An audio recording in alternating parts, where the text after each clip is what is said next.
So this morning I was on the website, got a message from Flickr saying your photos are at risk of deletion soon. Your free Flickr account is limited to 1,000 photos or videos starting February the 5th, so about a week away from here. The oldest items over the limit will be at risk of deletion. Upgrade to flickr-pro for unlimited storage. Now, this is not about downloading, but if you want to go over to my Steam Hunt profile page, do a search, or just do a search on Steam Hunt for Flickr Downloader. It's a Java app, and I think it's for Windows, Mac, and Linux. It will run it on anything, and it will get around the stepping through only being able to download so many images per folder crap. It just does all that automated for you.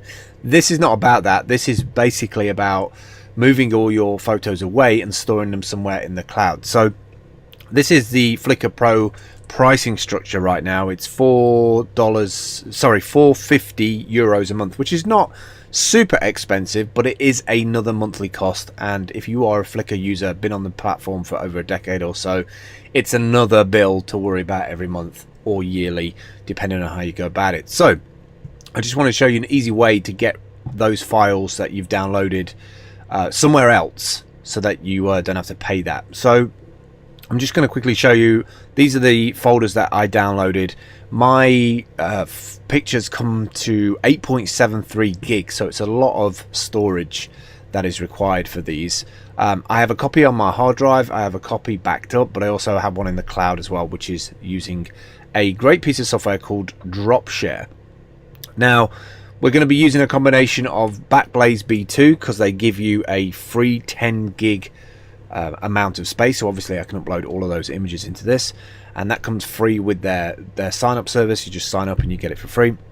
Now you have to create a bucket, so it's very similar to Amazon S3 in terms of you have to create like the bucket is really a folder in a web service, but they do things in a different way, very programmably, so that you can kind of interface with it with different programming language, Python and Ruby and things like that. So don't be too scared about that. Some software though, FTP software, doesn't have this bucket support. So the tool that I'm going to show you today is dropshare. Now you're probably thinking, well, I don't want to spend any money. Well, dropshare has a 7 days usage thing, so you can at least get them off your machine into the cloud. As long as your upload is fast enough, that gets them there within 7 days, because obviously if you're moving 8 gig, that's quite a lot of files.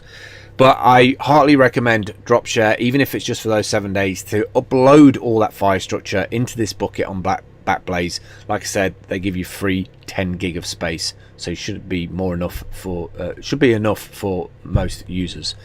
Now dropshare is $24.99 if you buy it. I'm not saying that you need to buy it, but I will say that if you're trying to be more productive in 2019, this has got like screenshot support, automatic screen recordings, files, literally anything in your favorite hosting provider, and share it immediately with anyone. So you can just upload something, get a link, very similar to Cloud App. I used to use dropshare until I had a few issues with the software, but they've bought a new version out. Version 5 has support for Mojave in there with the light and dark, and most importantly, it has support for backblaze, and not a lot of programs do that. Cloud App, for instance, only supports, I think, Dropbox and Google maybe. This supports their own dropshare cloud, Rackspace, S3, Google Drive. I don't know what this one is, Dropbox, but mainly backblaze. So that's pretty cool that you can do that. You can use their 7-day trial of their cloud as well, but I don't know how much space they've got. I don't think they give you 10 gig. So it's quite simple to set up. It's just a little app like this. You can choose between their cloud or customized cloud, and then from here you just select cloud storage. Go over to the actual website for backblaze, create a bucket name, so like let's call it Flickr storage, and I'm going to make that private.